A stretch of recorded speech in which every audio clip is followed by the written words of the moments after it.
What's happening, guys? I'm just getting ready for my long run. Getting the nutrition in here. 90-minute long run, not very long anything, but still gonna fuel it. Just because of loads ticking over day by day. But since it's only 90 minutes, I'll just take a small flask with. And anyways, temperatures are not so high. Hopefully super high. I'll take my running backpack. Just like this. Put some sodium in there. Straight up sugar or Morton if you want. That'll do.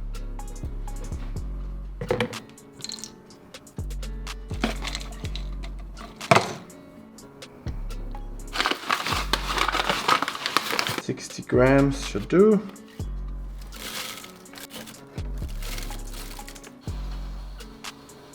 Voila, Miraculix, done.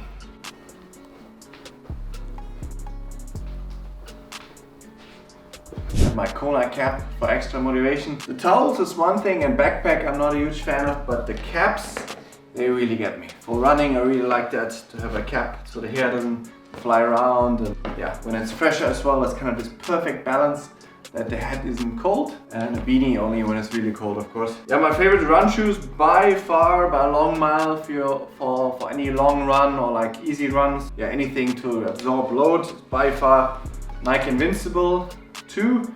I heard that from a podcast from like a runner's guy, like Australian runner, marathon runner, and he talked about it. He said he got like 6 models of it, and he works in a run shop, and that made me kind of curious to try, and I thought, why not give it a try? Worst case, you can send it back. This is now my 3rd time I have this. So every foot is individual, every body is individual. This one, when it comes to bounciness, cushion, wow, I don't find anything close right now. So this is by far my favorite for that.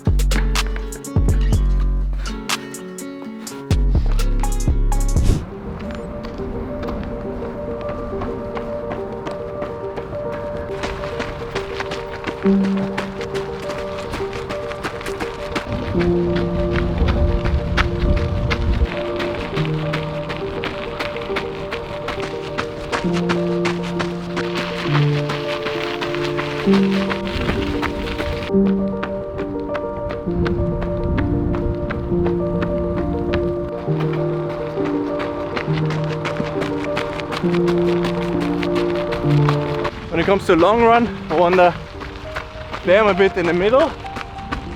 What I should do?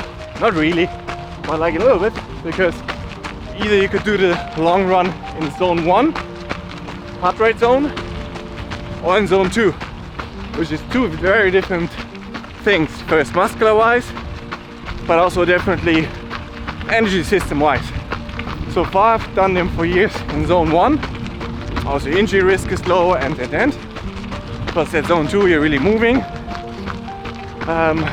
That's a bit the thinking right now. Because both approaches are right and both work. You could do it in zone 1 and have good results, and you can do it in zone 2. With zone 2 running, a long run, you see a lot of people do that right now before Ironmans. Pros especially, and they do those, 40k runs, which sounds crazy, but for them it's like a 2 hour something run. It's not so crazy in zone 2. If you're conditioned for it, it's not so crazy. That gives a muscular stimulus, but I think when it comes to energy systems, which is one limiter, so maybe you do like 3 of those zone 2 long runs just in your key Ironman prep, but most of the time zone 1, because I feel always in the back end of Ironmans I was always really strong, and I do think one part of that is because you do train your fat burning more with that, and having it after a long ride, it definitely works obviously, but both work. Little update on my running, and you guys have followed. Now it's week 3 of my new training plan approach, and massive results in all 3 sports. Fatigue less because it's more clear structured, but running wise it's been crazy. I lowered the volume, as I said, like 4 hours 45 or something instead of 6, but cutting out the fat with the zone 1 running. So I do all runs, I shorten them to 45 minutes, but I do all runs in zone 2, which is for me, zone 2 heart rate starts at 150 and goes to 158, but I cut it at 155. just to make sure it's aerobic. But yeah, 150, and when I started with this 3 weeks ago, I was like at 420 pace, minute per K. And then all comes a week later, suddenly I see, whoa, it's like 415, 410. Okay, weird, same heart rate, same temperature, same everything. A week later, I see like 4.5, okay. And now yesterday I went, well actually there was even a difference from Monday, 45-minute run, to Wednesday, 45-minute run. Insane, same course, same temperature. So now suddenly you see like 4-minute K, even 355 pace, which used to be my 70.3 pace. And I have like 150 heart rate, like bottom end of zone 2. So but that's kind of what you need if you want to run this in Ironman. It's pretty accurate. If you want to do this in Ironman, it has to be that low in heart rate. Yeah, so zone 1 for me is 135 to 145 heart rate. As I said, zone 2 starts at 150, so it's definitely in zone 1. And yeah, my pace, a few weeks ago even, was 530, 515 at like 135 heart rate, and I did that for years.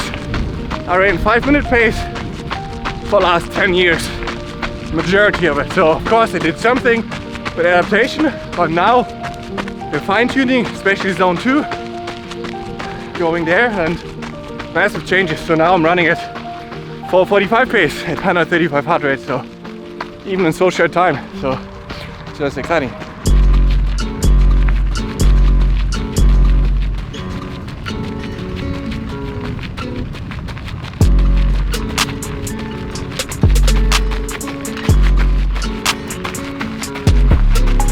So when it's going well in training, it's so easy to get greedy and like say, hey, more, harder, better.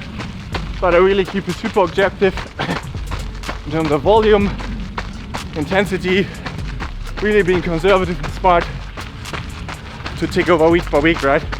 That's all that matters. But what is exciting in the running alone, I mean, all 3 sports are really moving right now. But running wise, for example, alone, when you look at heart rate and pace in those few weeks, that I can run at low zone 2 heart rate for a minute K, even seeing already sometimes 355. I don't know, there's no reason to think 350 pace in an Ironman is unrealistic in 6 months. It's a big conditioning thing, right? It's very different obviously, and off the bike, end. But yeah, it's exciting, and carbon shoes. So yeah, I still have to set the goals for next year actually, but yeah, I don't really need them right now because I have those super specific training objectives, which are basically the goals. So from that we see what we can do in racing. But racing wise, next year, because it's all gonna be next year about Kona, of course, Ironman World Champs, and I'm gonna give myself 3 solid shots in the qualification period, so 3 full Ironmans to qualify. So then I did all I could, prepare best of my abilities. So 1 early in the season, kind of April, May time, 1 in the middle of the season, June, July time, and 1 just before the qualification periods end, which is end of August. So, and some small races around that, just to keep sharp and race. But yeah, so that's 2024, all about Kona. Because when we get to Kona, which hope will be next year, but I keep it open, but it's obviously difficult for everybody. But when you get to Kona, then you really open the doors to sponsors. I've seen it with 1 or 2 guys I know that are pro, and they qualified for world champs, and boom, bike sponsor, boom, this, because it's basically now you're suddenly top 50 in the world. So anyways, exciting, staying focused on my goals and journey, and results we'll see.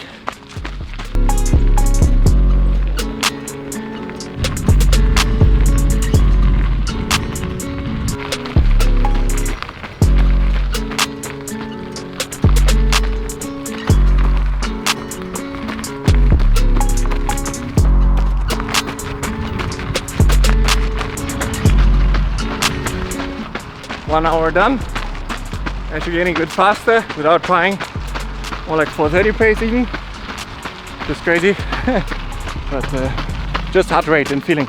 Has to feel easy.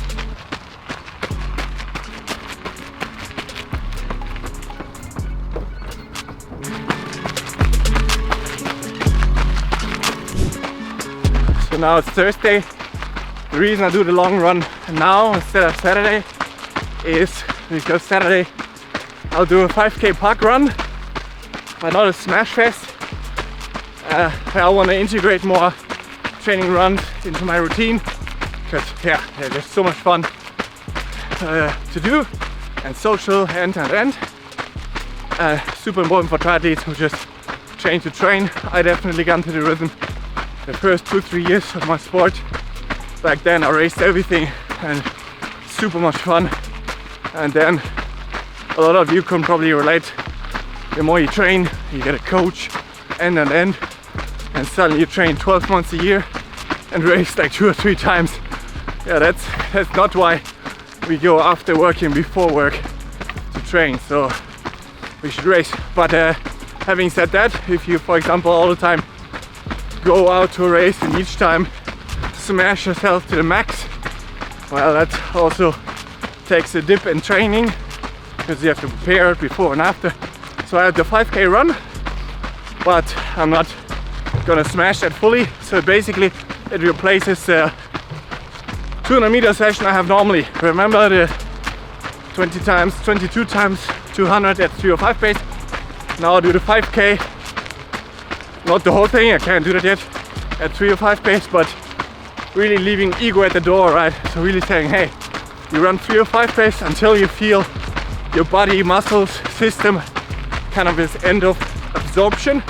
So that might be 2k of running, and then I just back it off and cruise the rest and just get the mileage in. So yeah.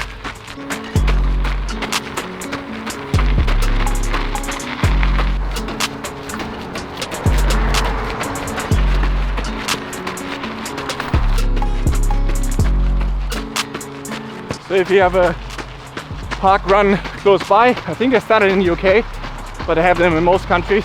So yeah, it's for free, 5k run. Just Google park run wherever you live. It's mostly every Saturday, it's for free, 5k. You know, you don't have to go every week. I'll go maybe once a month or something like that. But it's always the same track, right? So instead of saying, hey, I'm gonna go alone to the track and do my kind of run tests or whatever there, why not occasionally, still repetitive, right? It's the same track, it's accurate. So yeah, that's what I'm gonna do, especially through the winter, do some run events and build them into my training. Sometimes maybe just a zone 2 run or a long run, or let's say you can sign up for a half marathon and say, hey, first 10 I do kind of controlled and second 10 tempo, stuff like that, you know, just mixing it up, having fun, keeping it engaged and without, you know, risking injuries and stuff like that. So just alrighty guys, long run in the bank, just a 1 hour easy spin later just to freshen up the legs, nothing crazy. And yeah, then I'll take you with on Saturday just with a GoPro. My camera lady is not there. 3:05 pace, see how long we can last without risking anything stupid, right? So yeah, have a good week, good training, and I'll see you on Saturday.